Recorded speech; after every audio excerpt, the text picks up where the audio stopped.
ተገልጠህ ነው ሰዎች የሚያውቁ ከመገለጥህ በፊት የነበረውን የህይወት ምዕራፍህ ዛሬ እስኪ አንተ በትገልጣቸው። በውሃ ጸልይ ሊል ይችላል፣ በዘይት ጸልይ ሊል ይችላል፣ ግን በዛ ስፔሻሊስት መሆን የለም።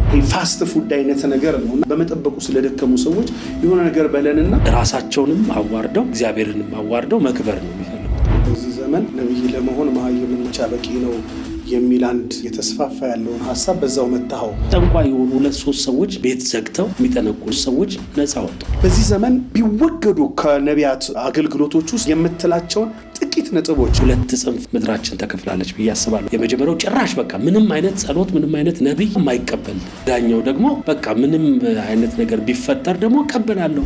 ወንጌላዊ በሚል ጅማሬ ጀምረ የፕሮፌቲክ ኦፊስ እንዴት ለየው? ጥሪ ሰው ቢያቀበው ውርደት ምን ይሰራላል? የአብዱ ሰውዬ ብትባል ምን ይጠቅማል? አንዳንዱ ሰው እንደ ደቀ መዛሙርት በ3 ዓመት ተኩል አገልግሎት ሊወጣ ይችላል። አንዳንድ ሰው እንደ ሙሴ በ40 ዓመት ሊወጣ ይችላል። ያገባን ሰው ፍታ ብሎ ትንቢት ማምጣት መጽሐፍ ቅዱሳዊ አይደለም።